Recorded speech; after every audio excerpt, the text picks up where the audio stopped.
El primer libro de Reyes, por favor. Primer libro de Reyes. Vamos a leer el capítulo 17.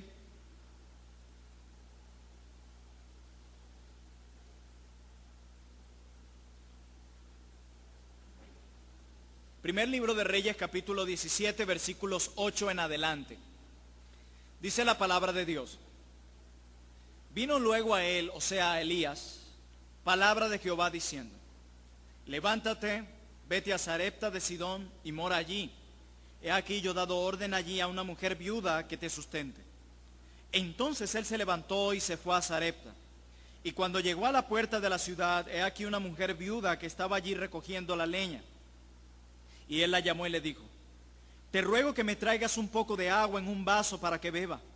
Y yendo ella para traérsela, él la volvió a llamar y le dijo: te ruego que me traigas también un bocado de pan en tu mano. Y ella respondió: vive Jehová tu Dios, que no tengo pan cocido, solamente un puñado de harina tengo en la tinaja y un poco de aceite en una vasija. Y ahora recogía 2 leños para entrar y prepararlo para mí, para mi hijo, para que lo comamos y nos dejemos morir. Verso 13. Elías le dijo: no tengas temor, ve, haz como has dicho, pero hazme a mí primero de ello una pequeña torta cocida debajo de la ceniza y tráemela. Y después harás para ti y para tu hijo. Porque Jehová Dios de Israel ha dicho así: la harina de la tinaja no escaseará, ni el aceite de la vasija disminuirá, hasta el día en que Jehová haga llover sobre la faz de la tierra. Entonces ella fue e hizo como le dijo Elías, y comió él y ella y su casa muchos días. Y la harina de la tinaja no escaseó, ni el aceite de la vasija menguó, conforme a la palabra que Jehová había dicho por Elías. Amén. El título de mi sermón de esta mañana lo he titulado Viviendo por fe y no por vista. Continuamos estudiando el libro de Reyes, específicamente el capítulo 17 en adelante. Y antes de entrar a nuestro texto, quisiera recordarles un poco acerca de lo que hablamos el domingo pasado. Recordemos que Elías fue enviado ante el profeta Acab, quien era conocido como un rey perverso, idólatra. Y según el capítulo 16 del primer libro de Reyes, Acab fue el más perverso de los reyes y hizo peor que los que gobernaron antes que él. Elías en aquel momento obedece al mandato de Dios de llamar a este rey al arrepentimiento, junto a la profecía de una fuerte sequía que vendría a la nación debido a sus pecados de apostasía. Luego Elías es enviado al oriente, aquel lugar inhóspito donde sería alimentado por los cuervos y por un arroyo que se secaba paulatinamente, llamado el arroyo de Kerit. Recordemos que Kerit significa cortar, separar, refinar en un horno, y veíamos que esto fue lo que Dios comenzó a hacer con Elías en aquel lugar. Dios comenzó a refinarlo, Dios comenzó a tratar con él. Este arroyo se secó y el trato de Dios con Elías no terminó. Como veremos dentro de unos domingos, Elías estaba siendo preparado por Dios para enfrentar a Acab, para enfrentar a Jezabel y para enfrentar a los profetas de Baal. Pero antes de eso, Dios primero estaba tratando con él. Elías ya se había acostumbrado a estar allí junto al arroyo de Kerit. Se estima que estuvo allí 1 año y medio aproximadamente, ese tiempo en el que Dios lo estaba preparando. Pero ahora Dios le dice a Elías que debía ir a Sarepta, que debía moverse del arroyo de Kerit a otro lugar. Y esto nos muestra, como veremos ahora, que la prueba de Dios con Elías no terminaba, sino que continuaba. Sarepta era una ciudad a la costa del Mediterráneo. Se cree que se encontraba a unos 160 kilómetros de aquel lugar en el que se encontraba Elías, o sea, el arroyo de Kerit. En pocas palabras, se estima que del arroyo de Kerit a Sarepta había unos 160 kilómetros de distancia. Sarepta era un territorio de gentiles, Sarepta era un territorio fuera de Palestina, y Elías es enviado por Dios precisamente a ese territorio. ¿Y ustedes saben quién era el que gobernaba Sarepta? ¿Quién era el rey de Sarepta?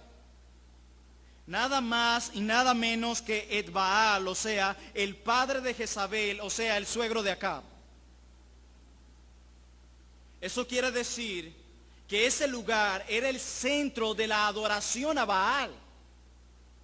En medio de una gran sequía, Dios estaba guiando a Elías al cuartel general de los enemigos de Dios.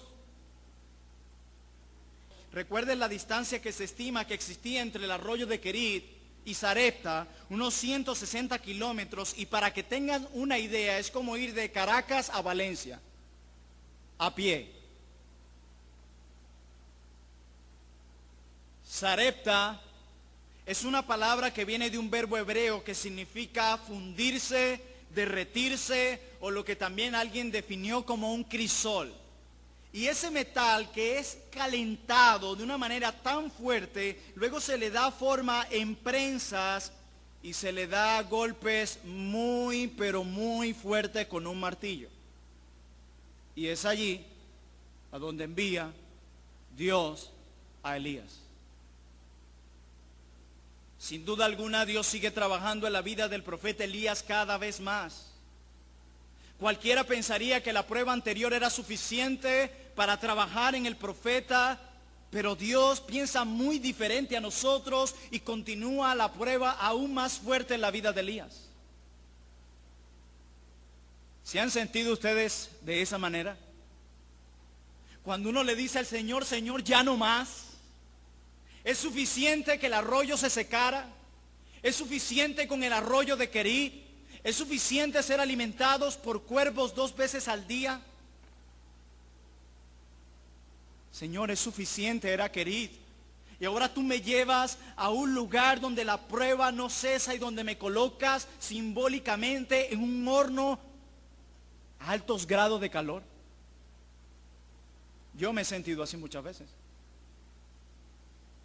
Bien decía un siervo del Señor, Dios trae problemas a nuestra vida para que no nos acomodemos en este mundo y empecemos a echar raíces en él, porque este mundo no es nuestro destino final está en los cielos.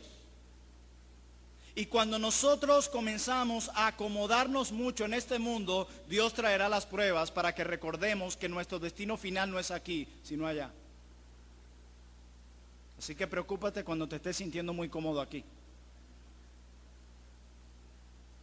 Yo recuerdo cuando yo era pequeño y mis padres nos llevaban a casa de mis tíos de visita y de repente se quedaban a conversar hasta altas horas. Y uno empezaba a cabecear y el papá le decía, hey, no se duerman, no se pongan cómodos que ya nos vamos. Bueno, Dios nos susurra fuertemente cuando comenzamos a sentirnos cómodos en este mundo caído para que recordemos que nuestro destino final no es aquí, sino en los cielos. Vivimos en días donde podemos ver en nuestra propia experiencia que nuestros planes no salen como esperamos. Trazamos grandes estrategias y muchas ideas, pero no salen como esperamos. El Señor a veces, o en la mayoría de veces, o todas las veces, no nos explica lo que Él está haciendo en nosotros. A veces esa respuesta de ¿por qué, Señor, esto no llega? Pero en medio de ese proceso doloroso que el Señor permite que nosotros pasemos, hay algo claro que Dios sí nos demanda. ¿Y saben qué es? Yo quiero que tú dependas de mí. Y eso sí está claro. Esa respuesta es muy nítida a nuestros oídos. Versículo 8 al 9 de primer libro de Reyes 17. Vino luego a él, a Elías, palabra de Jehová diciendo, levántate, Elías, vete a Sarepta de Sidón y mora allí. He aquí yo he dado orden allí a una mujer viuda que te sustente. Nosotros vemos de nuevo al profeta Elías obedeciendo al mandato de Dios sin saber qué era lo que le esperaba en aquel lugar. Y note que Elías no pide estrategias, detalles, él va por fe. Por eso es que es muy importante destacar, mis amados hermanos, que este pasaje nos muestra cómo la obediencia y la fe van tomadas de la mano. ¿Escucharon eso? La obediencia y la fe van tomadas de la mano. La Biblia nos llama a creer en las promesas de Dios, eso es un mandato. Pero no podremos obedecerlos siempre y cuando no creamos en esas promesas de Dios. Por eso es que la obediencia y la fe siempre irán tomadas de la mano, y es lo que pasa con Elías, quien obedece a Dios por fe, porque él ni siquiera imaginaba cómo era el lugar a donde iría o qué él esperaba. Elías tenía que aprender a confiar en Dios, y la viuda tenía que aprender a depender de Jehová. Debemos recordar que esta viuda no era hebrea. Recordemos que la nación de Sarepta era una nación de gentiles, o sea, de paganos, que el lugar donde vivía no pertenecía a Israel, sino al padre de la perversa Jezabel. Cuando se secó el arroyo de Querit, Dios abrió una puerta que se llama Sarepta. Yo no sé qué tanto se ha secado tu arroyo y qué puerta está abriendo el Señor. Lo que te puedo asegurar es que Dios la usará para nuestro bien, sea Querit o sea Sarepta. Dios lo envía a Elías a Sarepta a ser alimentado por una viuda. Primero lo alimenta por cuervos 2 veces al día, proveyéndole carne y pan, y ahora le dice que lo va a alimentar por medio de una viuda. Hermanos, es como si Dios le dijera a Elías: hijo mío, tú vas a tener que dejar tu país, vas a ir a una ciudad pagana, esta ciudad es gobernada por el padre de Jezabel, y allí tú vas a depender de una mujer gentil quien es viuda, de paso. Elías, sin duda alguna, estaba viendo a Dios y no a las circunstancias. Si Elías se dejaba llevar por las circunstancias, no iba a avanzar, se iba a quedar estancado.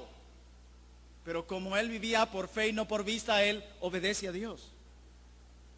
Elías vivía por fe y no por vista, mis hermanos. Él estaba apasionado y más preocupado en obedecer a Dios, a pesar de que no entendía lo que venía. Decía un autor: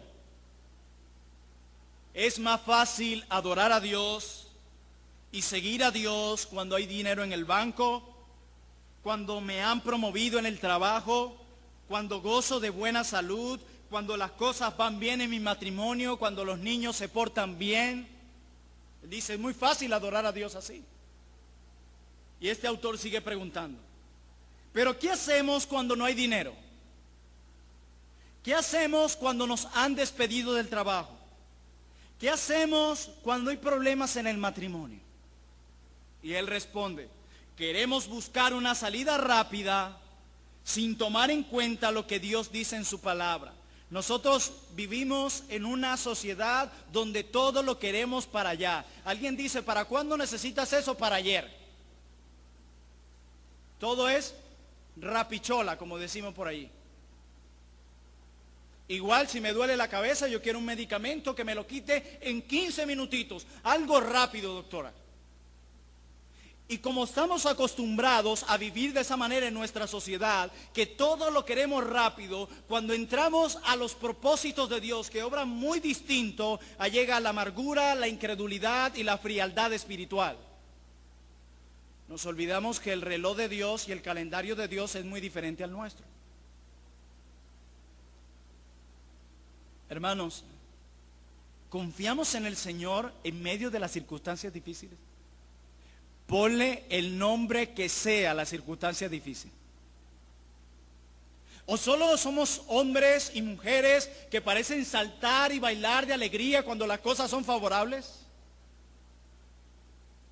A mí me pasaba algo ahorita que estaba adorando al Señor, y era que escuchaba mucho que no cantaban. Yo decía, ¿qué le pasa a la gente? Si hay hermanos sordomudos en medio nuestro, avisen. Y buscamos hermanos que hagan lenguaje de señas para que lo hagan por ustedes. Por la providencia del Señor me ha tocado visitar una obra en San Felipe, Yaracuy. Y dentro de esos hermanos hay un grupo de unos 5 o 6 sordomudos. Y cuando empiezan los cantos son los primeros que se paran y con sus manos empiezan a adorar al Señor con lo que entienden que hay cada palabra en la pantalla. Y yo decía, si esos hermanos no se detienen a adorar a Dios con gozo en medio de la situación que está, ¿quién somos nosotros para callar o cerrar nuestros labios?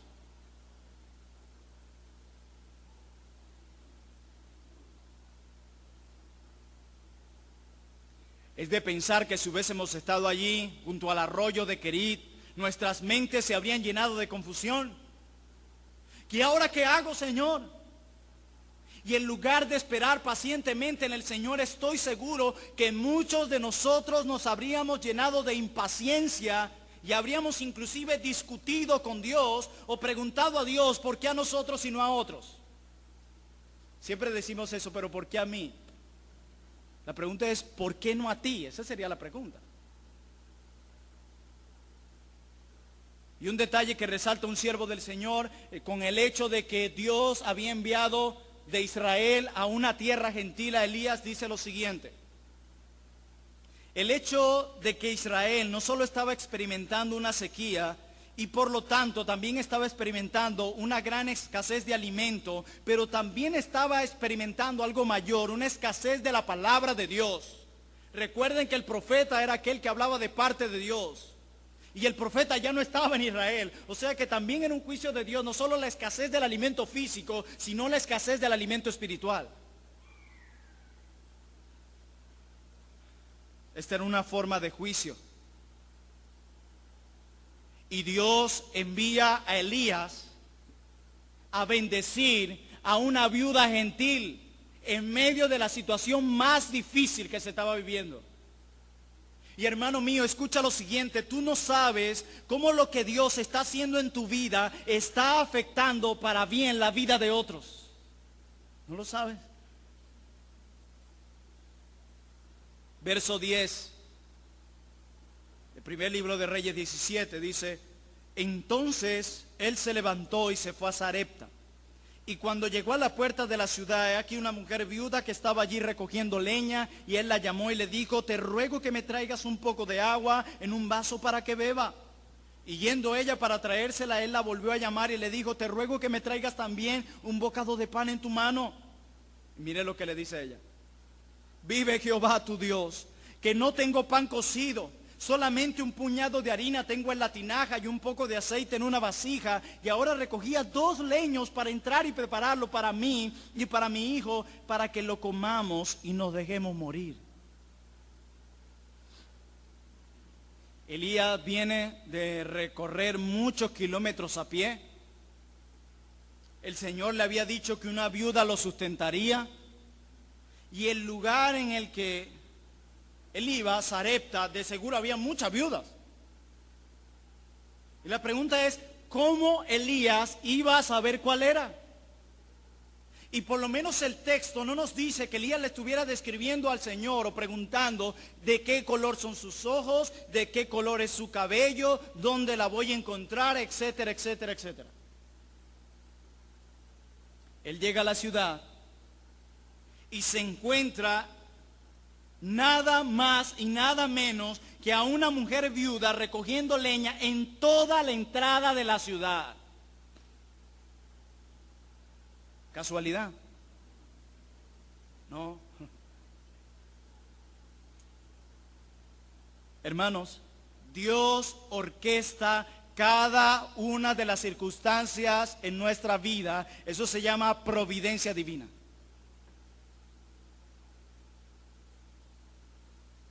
Hace poco hablaba con mi papá, quien tenía unos problemas de salud, y me llama entre emocionado, triste, y dice, hijo, quiero contarte lo que me pasó hoy. ¿Qué pasó? Dice, me empecé a sentir mal de salud, esa sensación que me da extraña, y voy a la enfermería de la escuela a hablar con la doctora a cargo allí, él la conocía, y resulta que ese día ella no estaba de turno, sino una enfermera que él no conocía, y precisamente esa enfermera la revisa y le dice, señor, usted no tiene nada.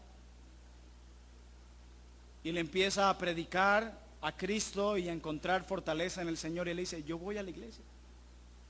Y empieza a recordarle verdad tras verdad, verdad tras verdad de las promesas de Dios en su palabra. Y hermanos míos, ¿sería casualidad que la otra doctora no estaba y que había estado esta de turno ahí, que de paso era cristiana? Dios orquesta todo. Dios orquesta todo. Esta mujer, hermanos, no tenía quien le recogiera la leña, era viuda. Le tocaba recogerla a ella misma. Así que Elías, cuando Dios le dice que fuera a Sarepta, tal vez pensaría que Dios lo estaba enviando a un lugar lleno de mucha abundancia, a una tierra que fluía leche y miel. Parecía que lo había enviado a Petare, arriba. Y fíjate que una vez más Dios envió a Elías no a un río, sino a un arroyo, como lo hizo antes, no a alguna persona rica y de grandes recursos, sino a una pobre viuda de escasos medios. ¿Y saben por qué? Porque el Señor quería que su siervo continuara dependiendo de Él y de su poder y de su bondad como lo había hecho hasta entonces. ¿Ven que la escasez es el momento apropiado para probar nuestra fe y llevarnos a depender de Dios? Hermanos, y Elías decide probar a la viuda y le pide en primer lugar, dame agua de beber. Y ustedes dirán, bueno, pero ¿qué problema hay con probarla pidiéndole agua de beber? Bueno, el detalle está es que había una sequía. Ese era el detalle. Su reacción de la mujer fue positiva, indicando que tenía un espíritu de hospitalidad, y ella inmediatamente va a buscar el vaso con agua para Elías. Y él continuó probándola al pedirle pan para comer. Y esto sería práctico cuando no fuera un caso el que tenía la nación, que había una escasez de alimentos. Y ella le respondió que solo tenía lo suficiente para ese día, para ella, para su hijo antes de morir. Parecía que eso era lo último que le quedaba a esta mujer, porque ella dice, voy a buscar la leña para usar este poco de harina y de aceite y después dejarme morir, no tengo más nada. Versículo 12 de Reyes 17. Y ella respondió, vive Jehová tu Dios, que no tengo pan cocido, solamente un puñado de harina tengo en la tinaja y un poco de aceite en una vasija. Y ahora recogía 2 leños para entrar y prepararlo para mí, para mi hijo, para que lo comamos y nos dejemos morir. Dios estaba trabajando en la vida de Elías, pero estaba trabajando en la vida de la mujer también. Hermanos, Dios actúa en el momento preciso, en el lugar preciso, por lo tanto, no te desesperes, no te desesperes. Y ella le dice, viva Jehová tu Dios. Hermanos, ella reconocía que el Dios de Israel era el Dios de Elías. Y luego que llega Elías a esta ciudad, se encuentra con ella les dice que no tenía alimentos, y Elías la prueba de esta manera. Mira lo que pasa a decirle a Elías en el versículo 13 a esta mujer. Elías le dijo, no tengas temor. Yo me imagino a la mujer diciendo, pero ¿cómo que no tenga temor? Te estoy diciendo, yo no sé si me escuchaste, Elías. Me queda un poquitico de harina y de aceite solo para hoy ya, y soy viuda, soy pobre. ¿Cómo me vas a decir que no tenga temor? Eso es como cuando llega un hermano en medio del contexto tan fuerte que estamos viviendo y no tenemos nada en la alacena, y viene el hermano y le dice, hermano, pero no tema, confíe. Hermano, ¿de verdad qué? ¿Usted está? Hermana, no tema. ¿Cómo no voy a temer, hermano? Y sacan las típicas. Sí, yo sé que el Señor provee, pero no nos vamos a quedar de brazos cruzados por eso. Y buscamos justificar nuestras ideas erradas y empañadas de incredulidad de mil y una manera. Y Elías le dice, no tengas temor, mujer. Cálmate.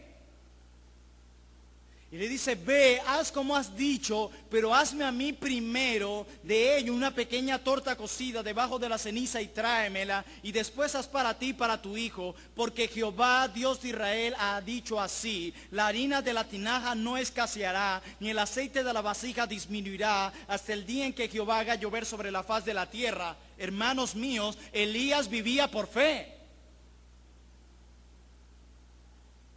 Él no estaba viendo nada, ni siquiera se asomaba que iba a llevar el camión de alimentos ese día. Y le dice, tranquila mujer, el Señor dijo que Él iba a proveer, Él va a proveer, no tengas temor. Que te lo digo yo, si te contara, a mí me mandaron al oriente, a un lugar inhóspito, me alimentaban cuervos, ¿cómo crees? 2 veces al día me traían carne y pan, ay, de paso tenía un arroyo. Yo sé lo que es confiar en Dios y yo sé lo que es que Dios provea para lo necesario. No tengas temor. Wow. Cuando un hijo de Dios es probado en la vida cristiana, las pruebas siguientes que vienen a su vida, Él las maneja por fe y no por vista. Y eso es lo que Elías estaba haciendo. Hermanos, Elías no solo creía en Dios, Elías le creía a Dios. Era como hablábamos el día miércoles, que muchos cristianos creen en Dios, pero no le creen a Dios. Creen en Cristo, pero no le creen a Cristo. Y es lo que pasó con los discípulos. Creían en Cristo, pero no le creyeron a Cristo. Y por lo tanto dudaron cuando Él resucitó. Tanto así que Tomás dijo, yo tengo que poner los dedos en su llaga. Aun cuando Él les había dicho que iba a resucitar. Una cosa es creer en Dios y una cosa es creerle a Dios. Y Elías no solo creía en Dios, Elías le creía a Dios. Y esa es la segunda parte que a muchos de nosotros nos falta, creerle a Dios. Dios le había dicho que lo sustentaría y Elías confiaba en que Dios así lo haría. Y le dice, pero hazme a mí primero, le dice Elías. Yo leía la historia y escuchaba a otros siervos del Señor que opinaban lo mismo, pero este sí es pasado. No, hermanos, lo que pasa es que Elías quiere enseñarle a la viuda a confiar. Por eso lo hace que lo sustente a él primero. Quiere llevarla a ella a confiar. Y hay algo interesante, hermanos. Ella va y lo hace. Ella creyó a la palabra de Jehová. Ella creyó en que Dios iba a proveer. Aquí podemos admirar el poder persuasivo de Dios, quien puede producir actos bondadosos en el corazón humano en beneficio a sus siervos, como fue con Elías. Verso 15. Entonces ella fue e hizo como le dijo Elías. Fe y obediencia. ¿Se dan cuenta? Y comió él, comió ella, comió su casa por muchos días.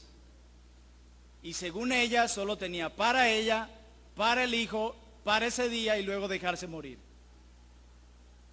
Y dice el 16, y la harina de la tinaja no escaseó, ni el aceite de la vasija menguó, conforme a la palabra, no de Elías, conforme a la palabra que Jehová había dicho por Elías. Ella le dio al profeta lo que tenía. ¿Y saben qué pasó? Dios la recompensó. Hermano, no le faltó comida ni a ella, ni a Elías, ni al hijo que tenía. El resultado de su obediencia fue la bendición de Dios. ¿Cómo pueden anhelar bendiciones de Dios para sus vidas si somos tan desobedientes? Para aquellos que les canta bailar y treparse en la gracia y olvidarse del deber que tenemos como cristianos y de la obra poderosa que el Espíritu Santo hace dentro de nosotros.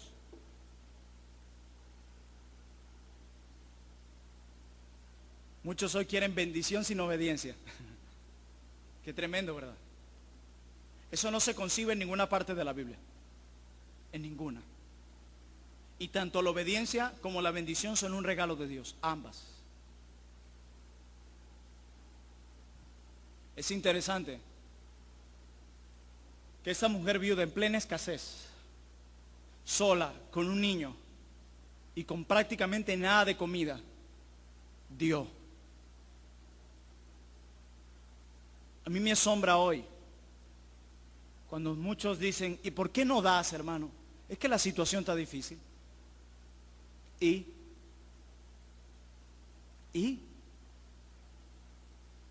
Es que no hay dinero, pastor. No, sí hay.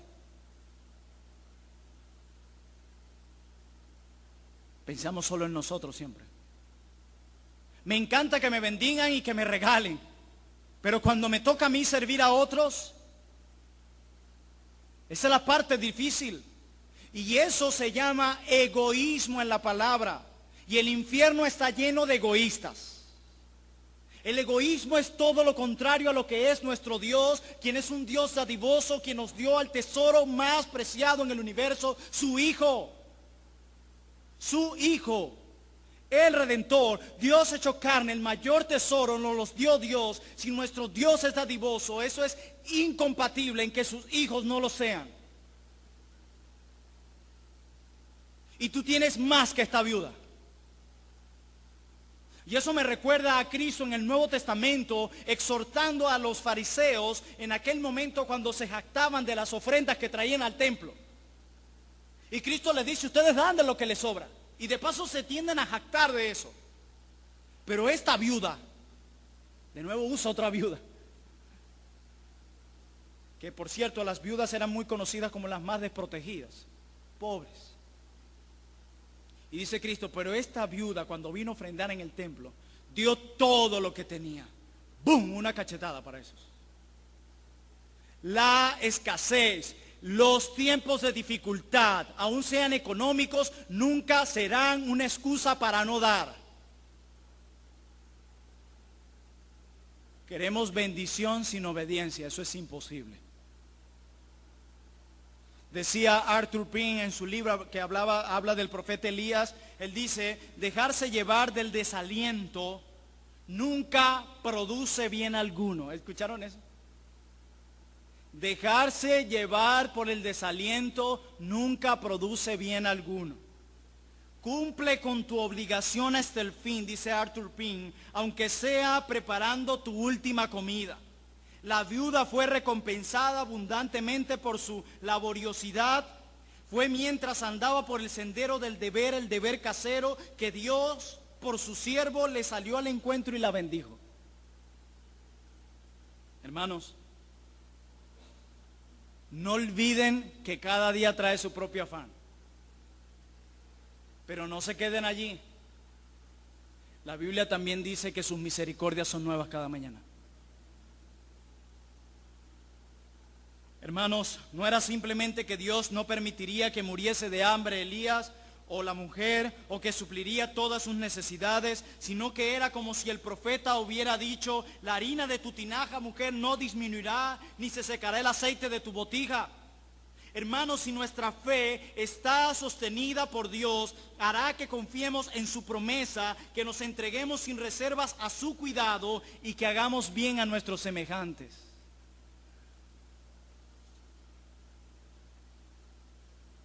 ¿Cuánto hace falta que los cristianos se preocupen por hacer bien a otros? El egoísmo nos está consumiendo grandemente, grandemente. Y decía Arthur Pink sobre esto. Quizás alguno de los que leen replicará, es más fácil recibir este sano consejo que obrar de acuerdo con él. Es más sencillo recordar las promesas de Dios que confiar en ellas. Quizás otro dirá, dice Pink, pero tú no sabes cuán penosas son mis circunstancias. ¿Han escuchado eso? Yo muchísimo. Parece que hoy día todo el mundo sufre más que el propio Jesús.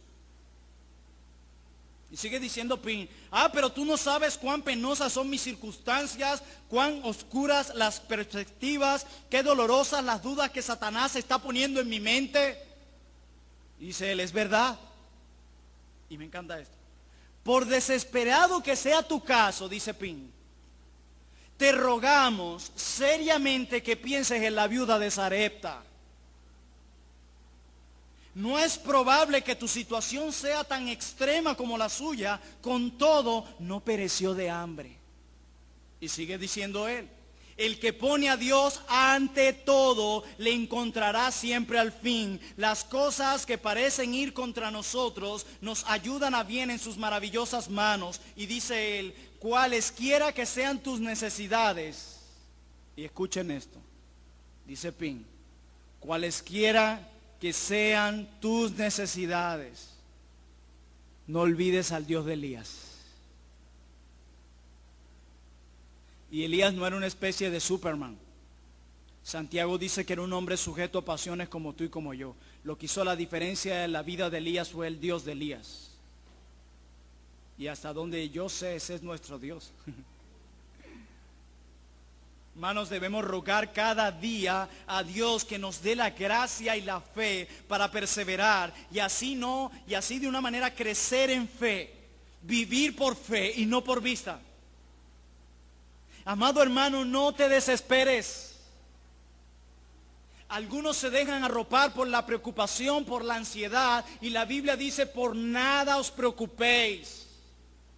Y hay una característica del afán y la ansiedad, y es que es futurista. Se imagina cosas que no sucederán y que nunca verás. Elías dejó el futuro en manos de Dios, la mujer el futuro en las manos de Dios, y tú deberías hacer lo mismo. No te desesperes, confía. No dejes que la amargura arrope tu corazón, confía. Cada uno de nosotros, hermanos, que estábamos sin Cristo en nuestras vidas, teníamos una gran escasez de vida espiritual. El amor hacia Dios estaba escaso en nuestros corazones. Y de eso hay mucha escasez en nuestro país. Pero Dios, que es misericordioso y bondadoso, proveyó un Salvador llamado Jesús, quien pagó por nuestras culpas, supliendo en nuestras vidas toda escasez espiritual. Y Él ha prometido que esa alacena espiritual nunca se va a vaciar. Descansemos en el Dios que nos prueba. Descansemos en el Dios que nos sostiene. Descansemos en el Dios que nos prepara en Kerit y en Sarepta. Pero no olvidemos que Cristo fue varón de dolores, experimentado en quebranto. Y nosotros estamos llamados a imitar a Cristo en todo, y eso incluye sus sufrimientos. Es necesario que vivamos por fe y no por vista. Hay una necesidad urgente. Y que aún en el momento más duro de nuestras vidas, nunca nos limitemos a dar y ayudar a nuestro prójimo. Y si se está vaciando la alacena, confía. Confía, porque el que te proveyó ayer lo va a hacer hoy y mañana. El asunto es de fe. Amados hermanos, sea en Kerit o sea en Sarepta, Dios está con nosotros. Oremos.